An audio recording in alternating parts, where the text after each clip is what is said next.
For this Mother's Day episode, we're so excited to share a beautiful story about a mother's heart and a faith that has stood the test of time. And joining us on Oras ng Katotohanan with Apostle Jonathan Esferial is a fellow minister who pioneered PMCC Fourth Watch churches in Europe District, and she now serves alongside her husband as the head pastor of PMCC Fourth Watch General Trias Cavite, a mother of two wonderful children. Please welcome Pastor April Feriol. Hello po, Pastor, and welcome to Oras ng Hello, Katotohanan. Pastor Darlene. Good morning. And good morning also sa ating mga taga-subaybay ng Oras ng Katotohanan with Apostle Jonathan S. Feriol.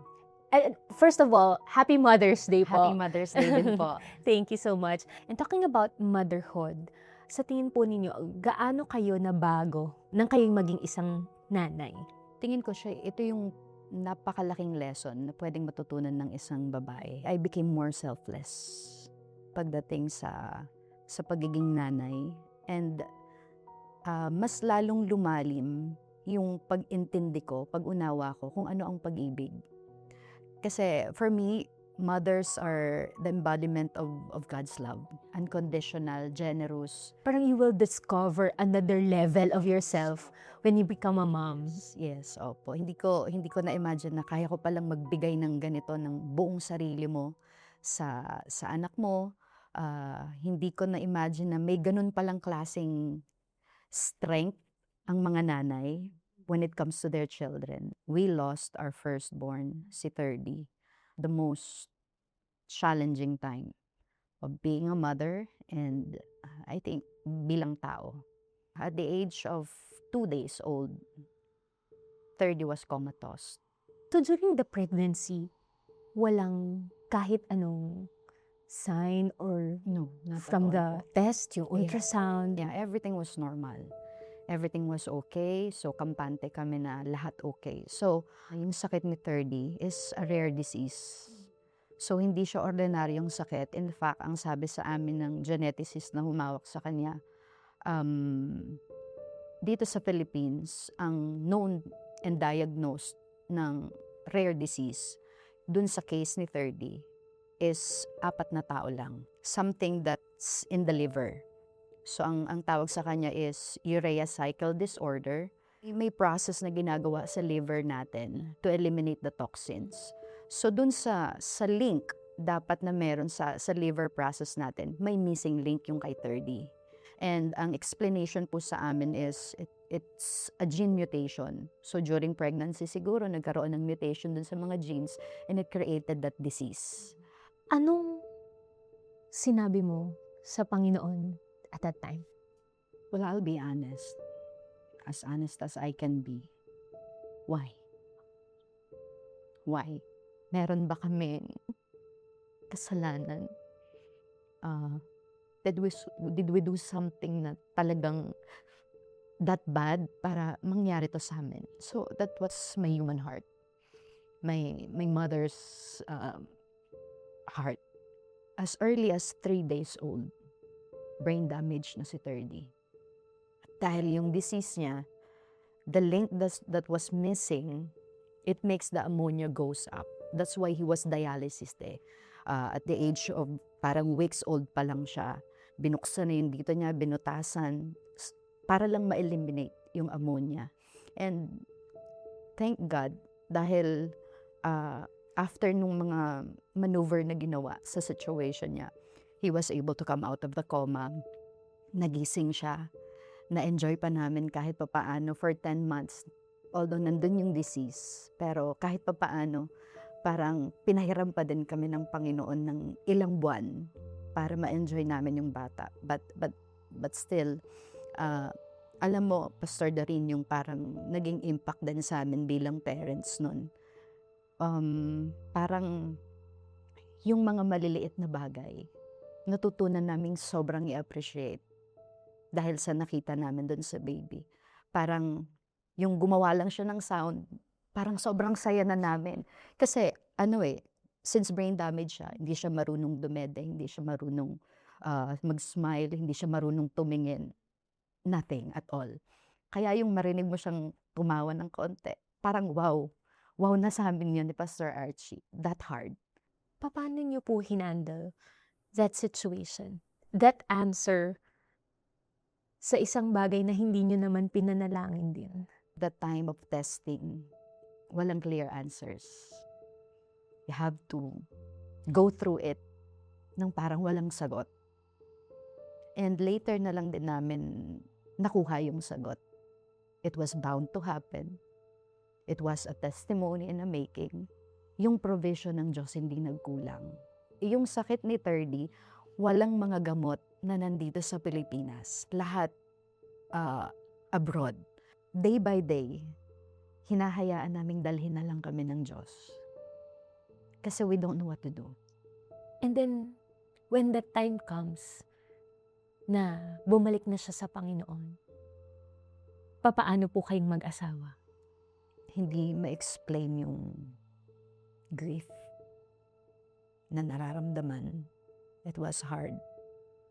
As hard as when Thirdy was still alive. Afterwards, it was still hard.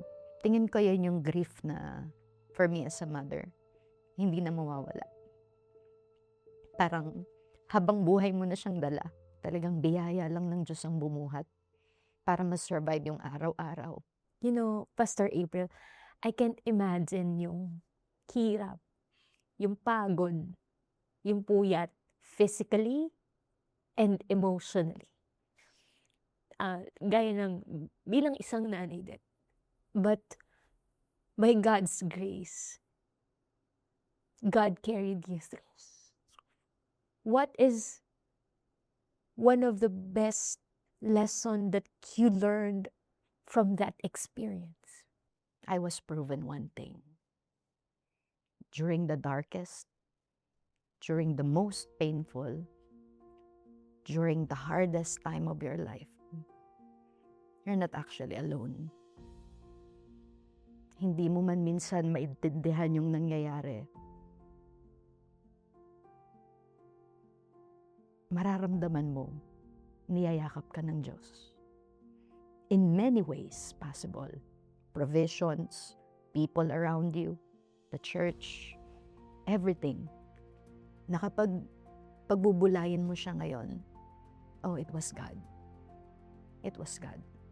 Parang dun sa mga naging karanasan nyo, hinayaan nyo lalo ang Panginoon na mag-design and mag-arrange ng lahat ng bagay para sa inyo mag-asawa. And then, after 2 years, nabiyayaan po kayo ng isang napakagandang baby.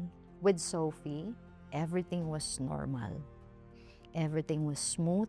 Although pandemic baby si Sophie, parang lahat nung sakit na naranasan namin kay Thirdy, parang inalis nung nandyan na si Sophie. Kaya rainbow baby namin siya. Kaya parang kinomfort kami ng Panginoon. During the hard times, kinomfort na kami. And then nung lumabas itong rainbow baby namin, mas lalong parang unti-unti hinilom ng Panginoon yung aming malaking sugat. Now we can enjoy the kids more. We can appreciate the kids more. Looking back, masaya na din kami na, kasi we cannot imagine if Thirdy would live, hindi rin siya mabubuhay ng normal. So parang okay na. That comforted us na may rapture naman. Kung ano yung sakripisyo na nagawa ko for Thirdy, ngayon I'm doing it happily, na parang hindi na painful. I'm enjoying the motherhood. God made it happen. Yes, God made it happen in His right time, in His perfect time. And everything is smooth. Praise God. How's Pastor April now that you are a mother of 2 beautiful kids? After what I went through with Thirdy, I'm a lot stronger. Parang lahat kaya ko na. Kung itong sobrang hirap na pagtagumpayanan ko, Yeah. yung mga future na pwedeng mangyaring mahirap na bagay, I was made stronger Praise by God. God and His grace. Hindi ko din na-realize, Pastor Dorina, ang daming bagay sa buhay natin na out of our control talaga.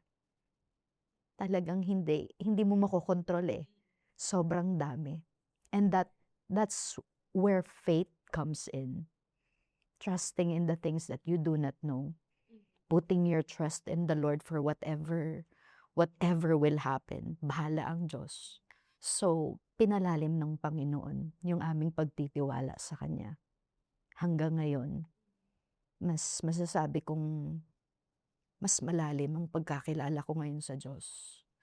Mas intimate ang parang relationship ko sa Kanya ngayon because of what happened. Parang yung mga pagsubok na maaaring sa iba'y nakakapagpalayo sa Diyos. Mas inilapit niyo yung sarili ninyong mag-asawa doon sa plano at pag-ibig ng Panginoon. Yes po. Yun yung parang naging comfort namin.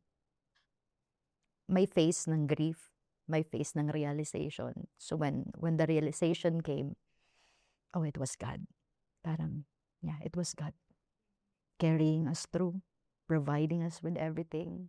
Pastor April, maybe some of our viewers right now who are watching this program or this episode ay merong same situation gaya po ng nangyari po sa inyo or meron ding mga pinagdadaanan as parents. You can share some words to them. To our viewers na may mga pinagdadaanan din, may it be as a mom or as parents, my testimony is we have a personal God.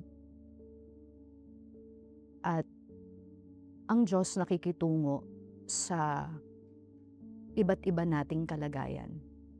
Nakitungo ang Diyos sa akin in a different way, according to my needs. Yun ang tinugunan ng Panginoon.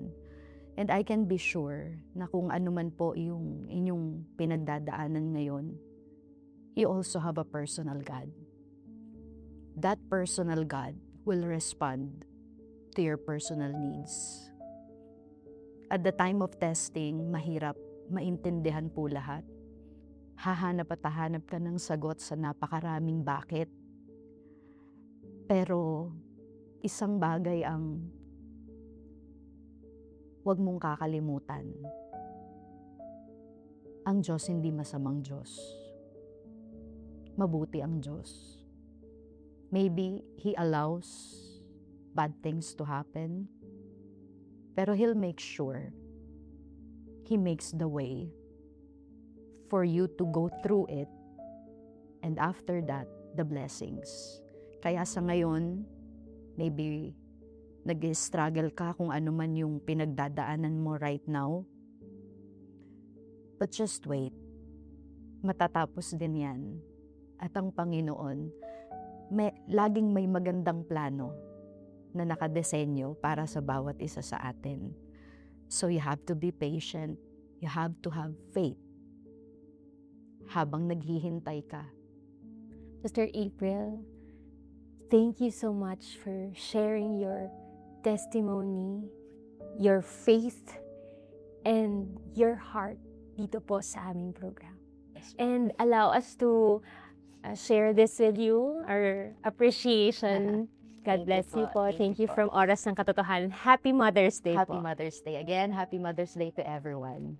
And that was a testimony of faith and heart of a mother from Pastor April Ferriol. Sa lahat po ng ating mga taga-subaybay na ngayon ay nanonood sa amin, maaari pong meron din kayong iba't ibang mga karanasan at mga pinagdadaanan sa buhay. Naririto po ang Oras ng Katotohanan with Apostle Jonathan S. Ferriol. Handa po kayong damayan. Maaari po kayong tumawag sa mga numero na ngayon ay nasa inyong mga screen. Ang aming po mga phone counselor ay handa po kayong paglingkuran. Thanks for watching. Subscribe for more exclusive videos.